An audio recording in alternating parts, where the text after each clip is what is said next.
Aujourd'hui, on va parler du fait d'avoir froid et de comment y répondre. On ne va pas parler chauffage aujourd'hui parce qu'une vidéo prévue pour la fin de semaine sera dédiée à cela. Non les amis, aujourd'hui on va parler isolation. On va parler de l'isolation que vous pouvez mettre dans votre van. Et surtout je vais vous expliquer quelle isolation j'ai choisie et pourquoi. Quand j'ai aménagé Polo il y a à peu près 2 ans, j'ai fait le choix d'une isolation qui n'était pas forcément la plus écologique, mais sur laquelle je savais que je pouvais me fier. J'ai mis au début dans Polo de la laine de verre, si je dis pas de bêtises, ou de la laine de roche. C'est ce qui habille à peu près les premiers 50 cm en partant du bas. Et en fait, j'ai vite arrêté de mettre ça parce que j'ai appris que c'est une matière qui se tasse beaucoup et qui prend énormément l'humidité au fil du temps. Donc, j'ai vite compris que ce n'était pas une très bonne idée. Et donc je me suis orienté vers une solution encore moins écologique, mais ce qui n'est pas bien, mais à la limite je préférerais avoir une isolation efficace et pas écolo plutôt qu'une isolation pas efficace et écolo, parce que ça sert dans tous les cas à rien, enfin bref.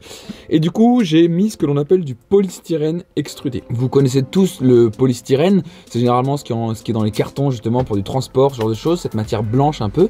Et du polystyrène extrudé en fait c'est sous forme de plaque d'une certaine épaisseur, donc moi c'était du 2 cm ou du 3 cm, 2 cm je crois. Et donc j'ai mis tout ça un peu partout, c'était extrêmement chiant parce que c'était des plaques qui cassaient et forcément dans ce petit Volkswagen Crafter rien n'est droit. Et ensuite j'ai mis une couche de multicouche. En fait le multicouche c'est environ 17, c'est entre 17 et 28 épaisseurs en fonction du multicouche que tu achètes, avec plein de composants qui ne sont pas du tout écologiques tels que l'aluminium etc. Mais en fait c'est ce qui fait effet glaciaire on va dire, effet thermos un peu. C'est exactement d'ailleurs ce qui habille beaucoup de glacières souples etc. Et donc en fait j'ai choisi cette isolation pour 2 raisons, c'est qu'en fait le polystyrène extrudé empêche la température, qu'elle soit chaude ou froide, de rentrer dans le van, et le multicouche lui il empêche de sortir, il fait justement cet effet glaciaire. Puis j'ai aussi choisi cette solution parce que c'était pas forcément très cher et ça n'avait pas besoin de gros matériel comme des trucs de pulvérisateur etc. pour mettre de la mousse. Justement, en parlant de mousse, etc., il faut savoir que le polystyrène extrudé n'est pas forcément le plus efficace, tout simplement parce que tu as du mal à créer quelque chose de continu tout au long des parois. Il y a forcément ce qu'on appelle des ponts thermiques, des endroits où l'air passe. Moi, j'avoue que je m'en fichais un peu dans le sens où je savais que le multicouche, lui, ferait cet usage-là. Lui, je l'ai mis pratiquement de façon continue sur tout le van.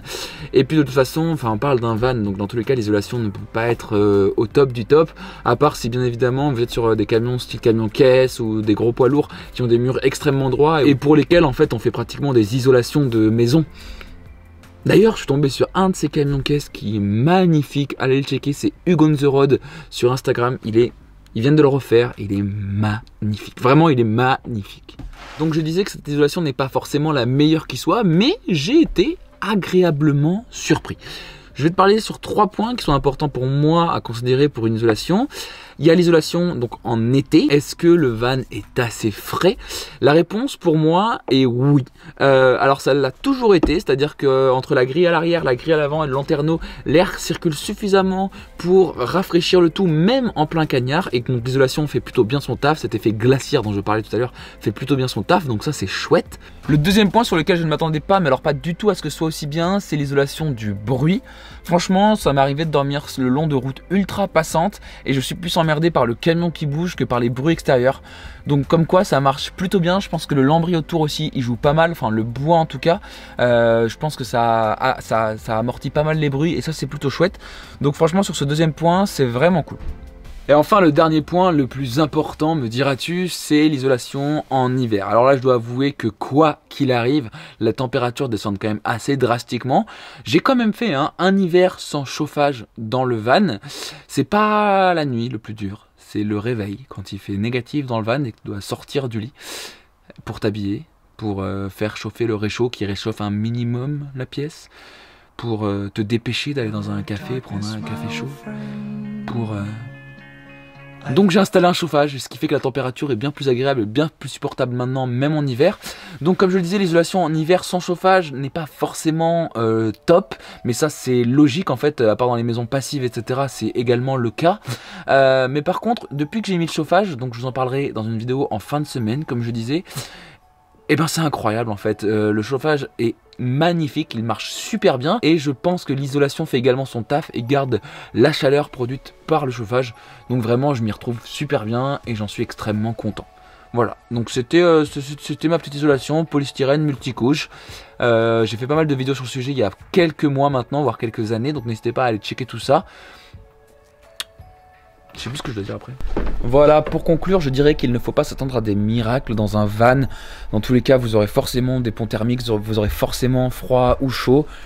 Mais c'est pas pour ça, je pense, qu'on fait un van et qu'on vit dedans.